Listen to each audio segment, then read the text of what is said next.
I made an assumption that we all share some interest in helping organizations, families, communities, human groups that mean things to us in our lives, that we all share some interest in how to help those groups grow, improve, develop. So from our workplaces to our more social or the other parts of our lives, I've just kind of made an assumption that we all have some interest in how does that growth and that positive change happen? How can we be a part of that, whether we're in a leader management role or we're simply in a participant role or we're in a facilitator role or consultant kind of role. So the topic today is really about change, but it's not just company or business change. It can be any kind of human system change. The topic of change for a lot of us is a tired topic. There's a lot of change fatigue going on, particularly in formal systems. We've tried to study change and talk about and write about change for ages now, and it always seems to be this kind of elusive topic. There is no sort of final answer to how to best do it or how to best lead it or how to best facilitate it. I learned this morning from the quality management group that the research on lean as a quality management tool suggests that 90% of the time that organizations try to implement it, it fails. There's been research on just broad organization-wide change, which also concludes a fairly dismal success rate. And of course, we can ask why. We could debate and talk for a long time about all the different reasons why this might be, why we can't be more effective or succeed more of the time with the initial hopes or goals that we set out. That Harvard study that was mentioned on the other slide, it didn't say 90% failure, but it said somewhere around 70% failure. And one of the ways we've looked at it is that one of the reasons, and there could be many, many reasons or many, many explanations. One of them, we think, is that we are using legacy tools, legacy ways of thinking about change and growth that just aren't suited to the context, to the degree of uncertainty, the degree of change in our environments, in our surroundings, and that we're using tools that were never designed to help us change culture, an organization culture, or to help make our employees more engaged, to help change strategy, to make a strategic shift, to approach those kinds of opportunities or those kinds of changes with a incremental deficit reduction model just doesn't make sense, but that's what we're doing. You and I have all been professionalized as incremental gap reduction problem solvers since we began school, and many of us before we began school. That's what we have learned. You and I have a favorite hammer that we love to use, and we love to use it because we're good at it. We know what root cause analysis means. We know what it means to define a problem in an operational way that you can then dissect it and solve it. We know what problem solving means. We teach our kids that's part of being an adult, is to learn how to solve problems. You're going to face them, you need to learn how to solve them. This is not a bad thing. I'm not trying to say we should all stop problem solving. What I'm trying to say is we've become so socialized to it, we're blinded to other alternatives. One of those alternatives that I want to just share with you and talk about is a strength-based approach to dealing with problems and opportunities, to dealing with hurdles and unexpected consequences of things. And I'm simply sharing it to add to our repertoire of how we approach things in life. But one of the reasons we think so many change efforts are failing today in organizations isn't because of a leader's style necessarily. It's not because that they haven't got process improvement tools going on. It's not because they don't want to be competitive. It's approaching these things from a deficit perspective. What do I mean by deficit? Continuous improvement, which is a good forward-sounding phrase in English. What is continuous improvement? You set a target. You determine an ideal state. You create a metric so you can tell where you are, and this is continuous improvement. What is that? That's gap reduction. It's not this, which would be really continuous improvement. But that's the first thing they tell you. Don't ever change this. If you keep doing this, then everybody who's struggling to get that then sees it as it's some kind of a game, and it has no credibility. So what we've taken to be a very normal and, I would say, overused approach to change is in fact a deficit model. It's a gap reduction. We learn to look for the gap and then try to reduce it. In operations, repetitive operations in organizations, there is a value to making those operations more efficient. And that's what those tools are good for. But again, to approach trying to make your employees more engaged, to approach strategic change, to approach trying to become more sustainable, any of those kinds of issues, those tools are failing us. Right? So this strength-based idea. Peter Drucker, who is the most widely published and read writer, thinker about leadership, administration, management in the last century, he passed away at the age of 97. At the age of 94, we had the opportunity to sit with him in his office in Southern California. And near the end of this conversation, and it was really more like an interview we were trying to have with him, we posed a question to him. And, you know, it would be a question that for somebody you revered, it was like, so Peter, given this lifetime of thought leadership and contribution and research and writing about leadership and about related topics, if you had one message that you would most want to pass on to the future generations of organization leaders, what would the message be? So that was the way we kind of built up the question at the end of the conversation. In the transcript, if you're listening to the transcript, he doesn't pause, he just says, that's easy. And then this was his quote, that the task of leadership is to align our strengths such that the system's weaknesses become irrelevant. I don't know about you right now, if you've seen this for the first time, it sort of sounds nice, and it's a good juxtaposition of strength and weakness. But if you stay with it for a little longer, it starts to become, I think, very provocative and not so easy to digest.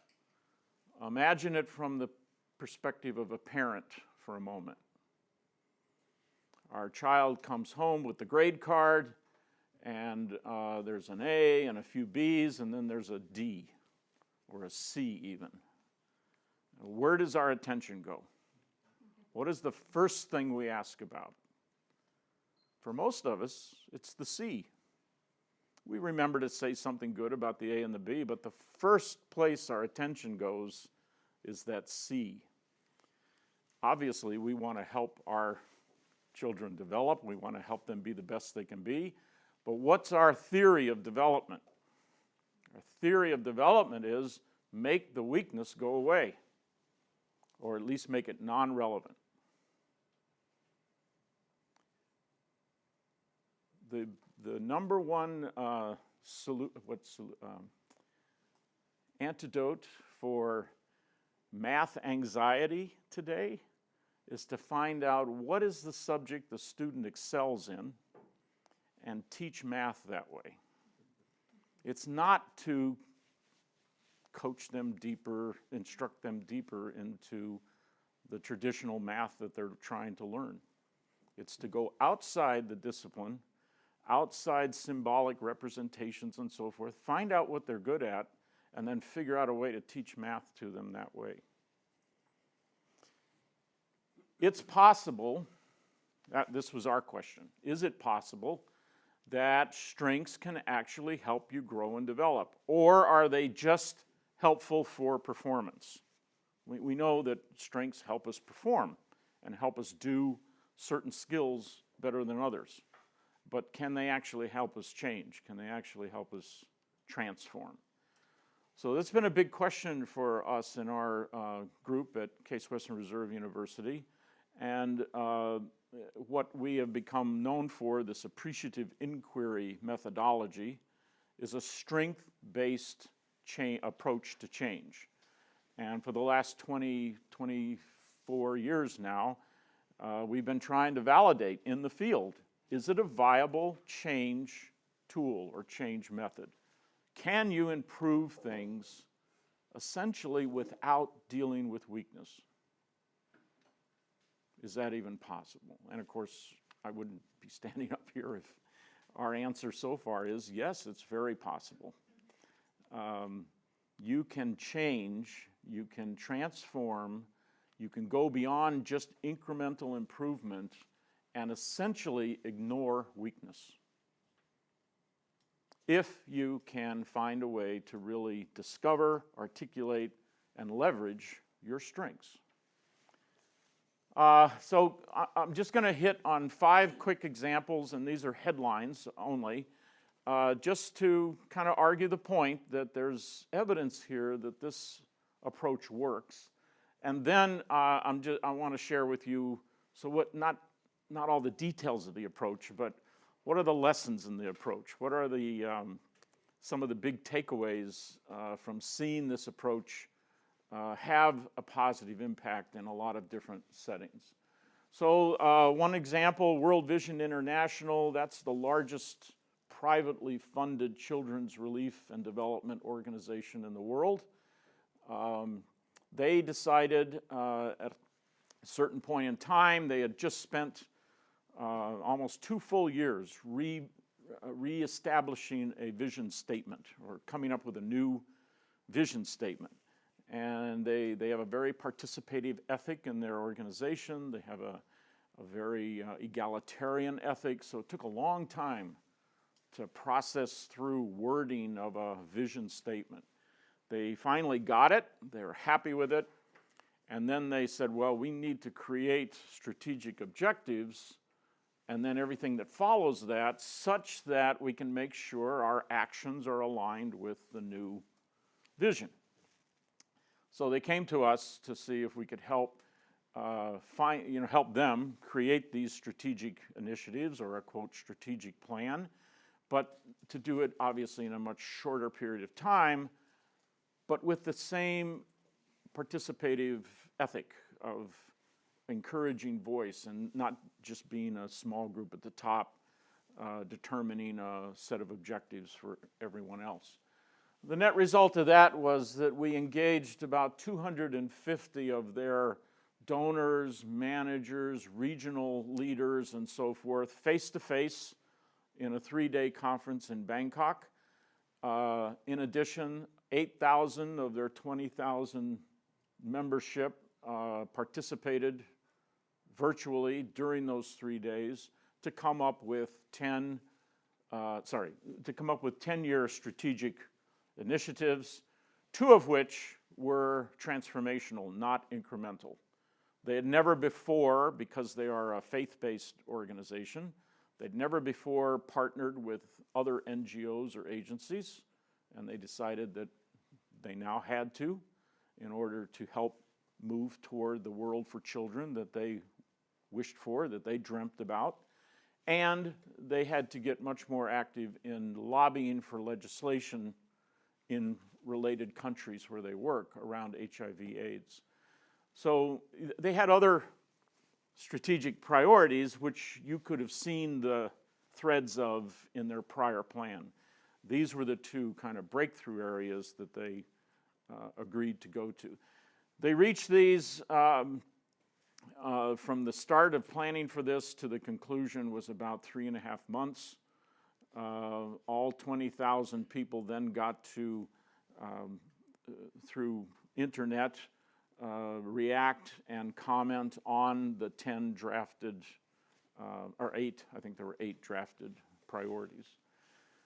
Different example, a steel mill in my hometown of Cleveland, Ohio, 1,400 person site, got together 150 people representing their system. They worked for a day in a summit, but prior to that they interviewed everybody on the site about safety, and I'll explain the kind of interviews that they did, which are very unique, but they're strength-based interviews. Essentially, the interview is, when have we been safest and why? Not, why did that accident happen and how do we prevent it? When have we been safest and why? Everybody had that conversation prior to what we call a summit. This time it was just a one-day meeting. They were able to improve their safety performance. That's the measurement of accidents that they have to report to our government.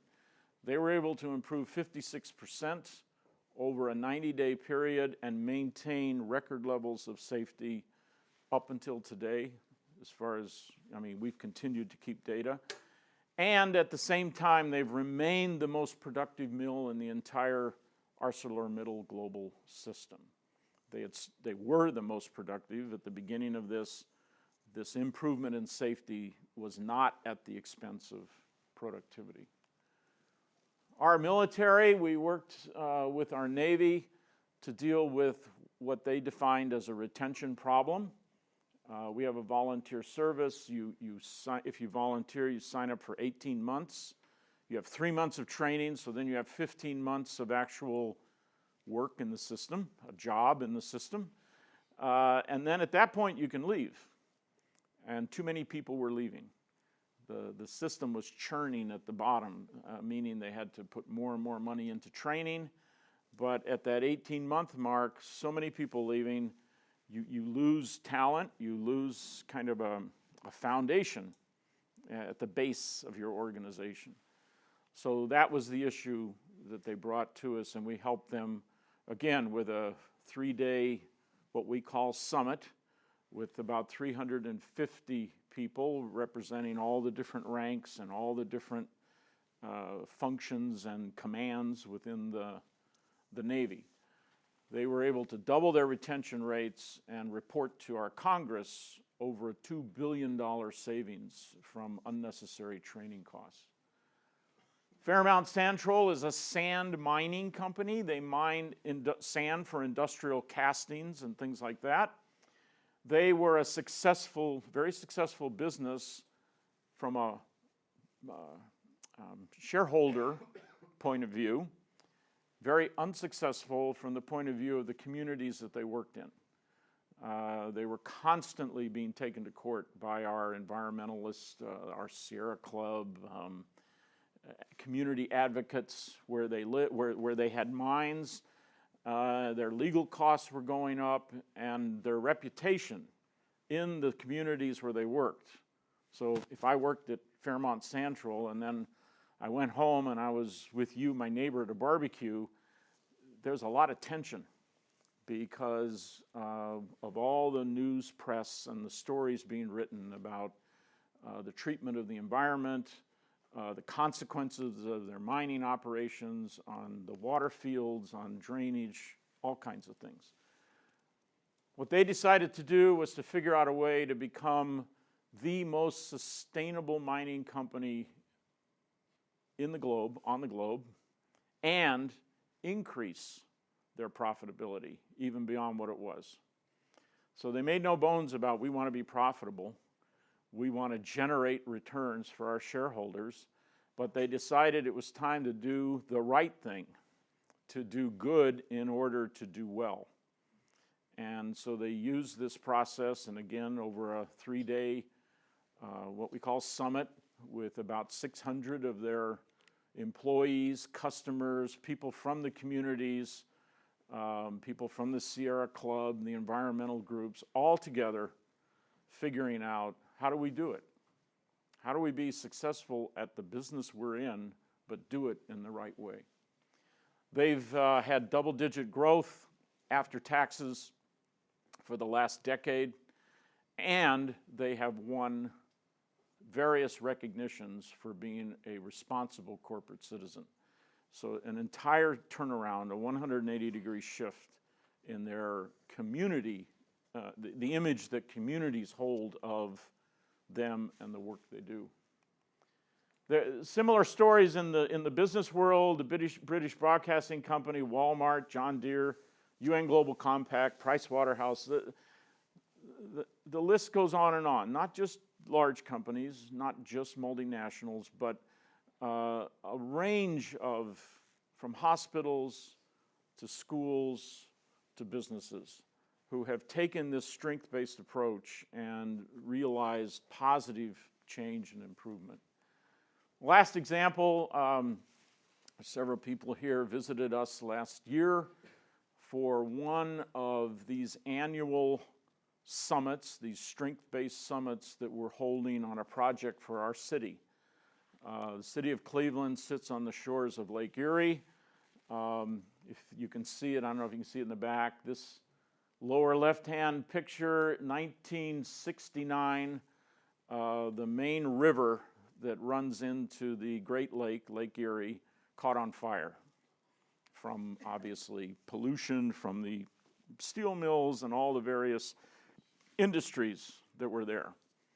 And at that point in time, the narrative about our city was the mistake on the lake.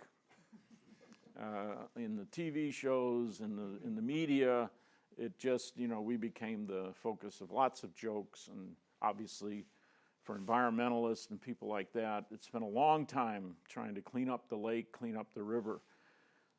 What our municipal leadership met with us, and our mayor, we call it a mayor, his vision was a sustainable economy. We used to be a steel town. We no longer could compete or attract as just a steel manufacturer or as a parts manufacturer for the automobile industry. So our town has been through not unlike when the military left here. This choice point, is it just going to become like a ghost town, or are we going to re-emerge as something new? So we're in the re-emergence process. The health industry is one of our biggest employers, as are our universities, so education is another one. High tech related to health and natural energy or renewable energy are the sort of new post-steel mill, post-industrial things that we're trying to create a sustainable way of an economy that's healthy and growing. So the idea of a green city on a blue lake became an image, and we partnered with our municipal government with this 10-year project. So each year, annually, we hold what we call an Appreciative Inquiry Summit.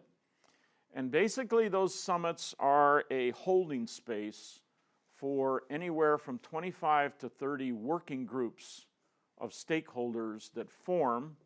Most of them formed early in the first 3 years. Some of them fell aside, disappeared. Some of them finished their work.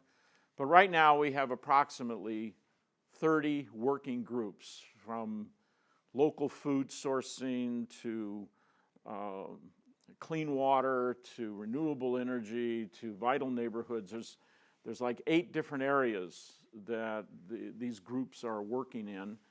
And they're self-managing, they're finding their own funding, they develop their own partnerships with other businesses, other people. But they all were created from this coming together and not looking at what are the problems facing Cleveland, but looking at when has Cleveland thrived, when has Cleveland flourished, and why. What kind of partnerships were going on, what kinds of youth involvement were happening, where did the leaders come from that emerged, those kind of things.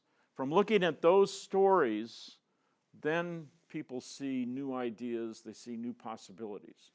And of course, the vision of the mayor to make this a longer term thing, not try to do it all in 1 year, was also really important. 2019 will be the 50-year anniversary of this fire. And so that's why in 2009, they sort of got this idea of the 10-year project, 2019, to celebrate it with a different narrative for our community. So what do all these stories have in common, and what is this strength-based process? They all tried to get a multi-stakeholder representation of what the system was, together, face-to-face. So in World Vision International, donors, local project leaders in different parts of the globe, administrators, financial people, trainers, in the Navy, all the different ranks, admirals down to trainees going into basic training, external partners and providers of services, and of course all the different parts of the organization, all together face to face. In Cleveland, these summits have anywhere from 500 to 700 people annually register and come. And who are they? Well, there are business leaders, education leaders, religious leaders, citizens, just people in the neighborhoods, people working in Cleveland who live in Cleveland, educators, community leaders. We have kids from school coming into the summit. We have visitors from around the world coming. So it's an open space on the one hand, but it's multi-stakeholder. And the whole idea is to find other people with shared images of possibility and then to help them relate in a way that they want to go do something. You know, the very first year when the teams were formed, of course, after the next day after the summit, they're all calling up the mayor's office saying, how do we get money? And he said, wait a second, we told you, you're managing this. This is your show. You got to find it. We don't have it. We just have a bare bones budget to support the meeting you just had. So it's not like it's just a path with no hurdles. There's all kinds of ups and downs, but the self-organizing is the key. You launch self-organizing based on strengths. And I'll try to put those things together for you. So the whole system's represented. There's multi-stakeholders in the room. You start with a search for strengths. You don't start with a big problem statement. You don't start with an economic forecast, which is doom and gloom. You don't start with data about the unemployment in Cleveland or to use that setting. What you start with is a search for strengths. When we have been at our best, what were those success factors? What were the life-giving forces? When we were at our best related to a topic. So when World Vision, it's when have we been at our best in serving children and meeting the needs of children throughout the world, or particularly children in need. In the Navy, when have we been at our best at keeping people, at making people want to stay and make a career out of it? In Cleveland, when have we been at our best at attracting talent, at entrepreneurship, at developing sustainable jobs? So it's always looking at those moments in the past when you have been doing your best at whatever your topic, your goal is. It doesn't assume that you're consistent. It doesn't assume that you couldn't be much better. It just starts with, when have we been at our best so far? That topic and the engagement around that creates what we call positive emotional affect or positive emotional arousal. And there's a slide later just to make a connection what we're learning in positive psychology science, what's the role of positive emotions. But it's very important that people early in a change process experience the invitation or experience the opening positively as opposed to negatively. And I'm going to argue in just a moment that, again, our dominant way of bringing people into a change process is not only disruptive, it's highly negative. We start people on a change by disconfirming them, by threatening them, by inducing guilt, as opposed to finding some way, literally, that they could turn toward the unknown and be happy. How's that even possible? So we think we're learning some clues about how that is possible. But so they all those stories, they brought those stakeholders together, and in doing the strengths search and in engaging them, they also created this positive emotional arousal, and they leveraged that. They all ended up in self-organized teams launching change initiatives. When I say self-organized, what I mean is, so here's a room of stakeholders. Some of you are in a management position.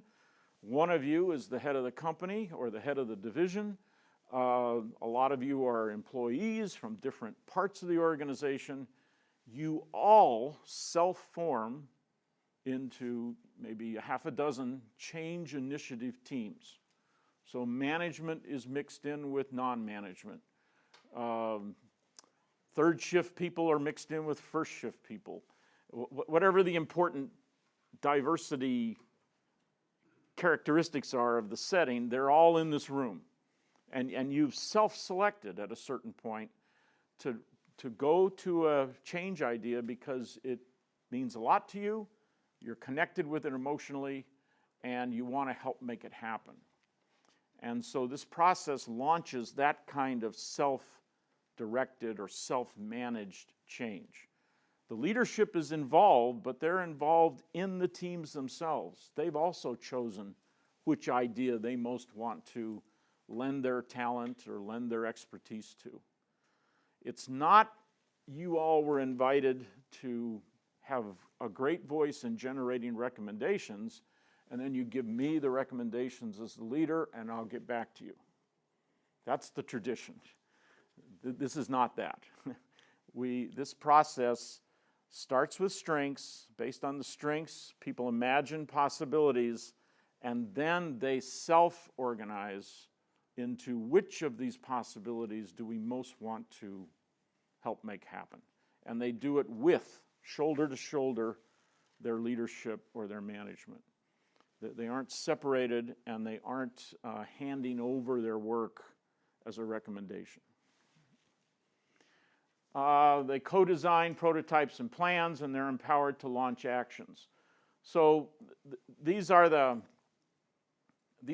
things that are common in all those examples that I gave. So what do they say this process is? It's a collaborative and rigorous search to identify and understand the system's strengths first.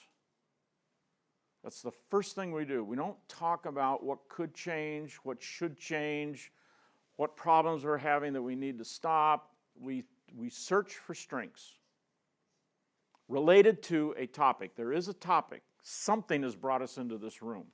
We need a new strategic plan.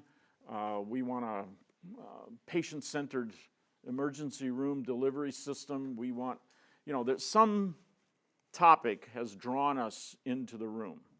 So when I say the search for strengths, it's related to that topic. We do this first in order to then imagine future possibilities. The key secret here, I guess, for a leader or a manager is if you reconnect your people to their strengths, they immediately see the future differently. Immediately. If you and I just start having a conversation about when you really are your best and what are the different reasons that allowed that to happen, things about you, things about your coworkers, and so forth, you see the future differently. You see new possibilities that you didn't see before we had that conversation. If I just asked you, what do you think ideally this job should look like in 6 months or a year, or our team should look like in 6 months or a year, if I start the conversation that way, then typically what you come up with is going to be incremental. You know, well, we could do this a little more, we could have a little more of that, a little less of this, that sort of thing. Simply having the conversation about you and your strengths first, and then ask the future question, you get broader ideas, more ideas, and more that are beyond incremental. Why is that? Because I've reconnected with positive experience, so I see potential. Without that conversation, you and I, typically carry around what didn't work in the foreground. And when you ask me about the future, and I'm in the space of memory of what doesn't work, or past conversations about the future, where it didn't work or didn't work out, then I give you more constrained, more cautious answers. It doesn't mean that I still can't dream or I can't imagine. It's just I tend to do it in a more limited base. And by the way, that's regardless of psychological measurements. I may score way out here on optimism.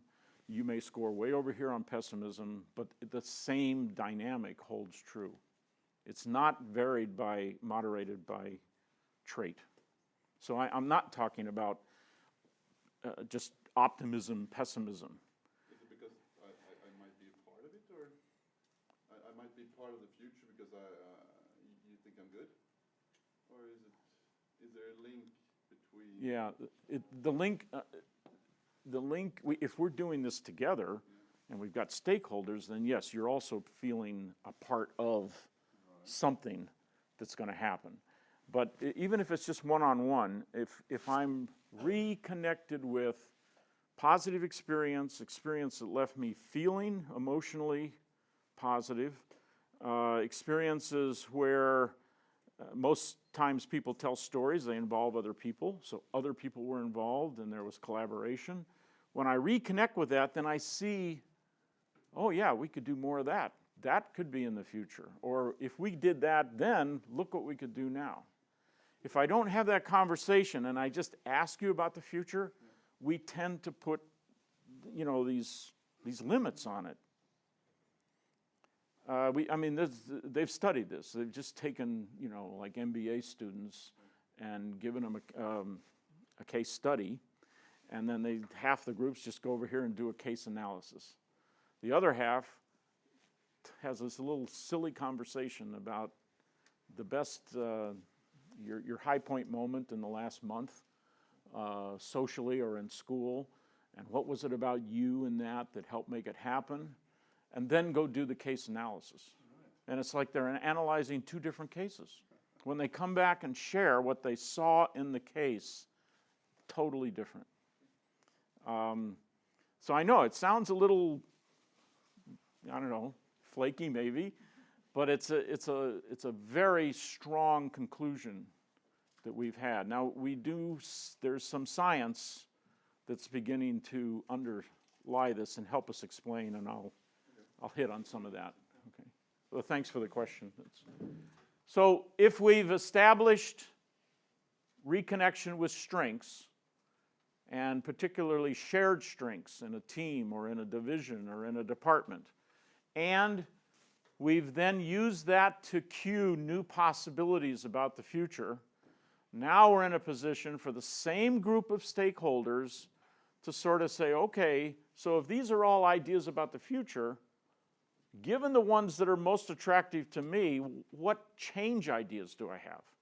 What actionable ideas for change? What could we do to start moving from where we are today to get toward those ideal images? So we generate actionable ideas, and that's when we form the new teams. So up to this point, you've been at tables and you've been talking to each other about strengths, you've been talking to each other about the future, you've been sharing that in the room. Now we get these actionable ideas up, we put them around the room, and you get up and go to the one you most want to help make happen. Because you're excited, because you're full of PEA, positive emotional arousal, and science tells us that when you're under that condition, I'll show you in a moment, your sympathetic nervous response is different than it is when you're under a negative emotional arousal. Under a negative emotional arousal, you cope. You just get through the moment. You cope with the stress of the situation. That's the sympathetic nervous response. Parasympathetic nervous response, you have a concern for the future. You have an opening for learning. You have an opening for growth or change. It's an entirely different stance toward my world, my context. And it's highly correlated with positive or negative emotional arousal. So we co-construct the ideal future, and then we launch self-directed change. This set of things, in that order, is what we call appreciative inquiry. It's a strength-based approach to change, growth, development in a human system. So it could be one-on-one, like in coaching or in performance management. It could be in teams, families, departments, intergroup, supply chains. It's infinitely scalable, as you saw, to not just a group of small groups, but hundreds of people, thousands of people actually working together at the same time to launch change. So this is the basic portrayal of the process. You have some kind of a topic which honestly could be a problem. That's a lot of times how we get topics. We don't state them as problems, we state them very affirmatively, but a lot of times they start with, we're stuck with this, or we can't seem to break through this. So it is an issue. So that's our topic. We search for strengths. When have we been best at this? Why? What were the underlying success factors? Then we dream about possibilities for the future. Then we take actionable ideas to reach those possibilities, and we design scenarios, action plans. How are we going to get there? And then those get implemented in a self-managing way. Couple of lessons. Strengths, strengths, strengths.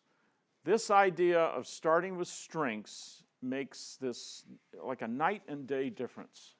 Most change starts with what's wrong. Most change starts with what we call an urgency factor.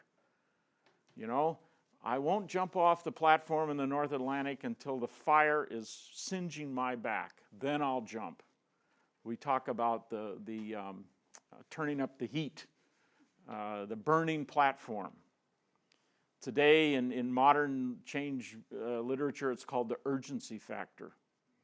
And there's a lot of models out there and consultants who are telling CEOs, you got to turn up the urgency. People don't want to change. There's always resistance. You got to make the current state so difficult, so intolerable, that they have to change. And I'm stating it on the extreme, but that idea of unfreezing or getting people's attention so that they will consider something new, we do that by inducing guilt, threatening people with their jobs, creating fear, or what we call disconfirmation. You think it's going fine, but here's data which says it ain't. Now, all of those are going to make you feel how as a recipient, an employee, or a member? You feel lousy. We start engaging people in change typically by making them feel less than what they want to be. They either have been doing it wrong, or they're not smart enough, or whatever. Or they just have to face the fact that we have to compete harder. And I'm not saying that there isn't a logic behind those statements. I'm just saying that the consequence is you're triggering the wrong emotion, and you're triggering the wrong neural response. Right? Whenever you leverage strengths, whenever you have even just a loose conversation about strengths, three things happen simultaneously. Positive emotional arousal, people see new possibilities, and they become more engaged during that conversation. So those three things can be leveraged. That's energy, that's forward-looking anticipation. You can leverage that. That's turning your people toward the unknown, but in a constructive, positive, energetic kind of way, rather than I have to go there because I've got this fire or this threat or this other thing pushing me there. It creates all kinds of good things at all kinds of human systems. Right? But it's these three things that are really important. So this unfreezing thing, we have typical ways that we go about it. They all create negative emotional arousal, which we don't want. We want to engage people with a way to look at the future unknown with curiosity, not necessarily with glee, but with at least good curiosity. And if they can hold on to some strengths that have just been put on the table in conversation, that's their base. They can hold on to that.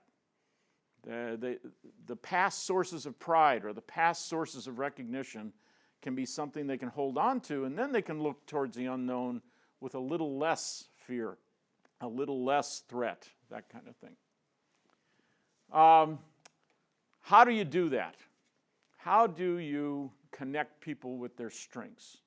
I've alluded to the question, which is, think of a time when, in the past, things have been going well related to this topic, or you've experienced this topic in a very positive way.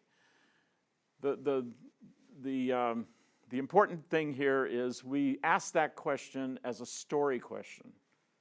So we don't ask people, what are the success factors when we are seamlessly serving our patients in this emergency room? We don't ask that question. What we say is, think of a time when you remember feeling like the service we gave a patient or a patient's family was seamless and full of care. Think of a time and tell a story about it. Then you can probe what in that story, what were causes of success, or what were strengths that are exemplified in that story, or what was it about you and what was it about your coworkers. You can be analytic once the story is out on the table. But the management tool that we've kind of uncovered here, not the theory about storytelling, there's a lot written out there about the power of storytelling, but it's not something that we typically use in business or in organizations. And I'm not sure why, but what we found is if you ask people to exchange stories and then together to look at what are the underlying success factors, you build connection.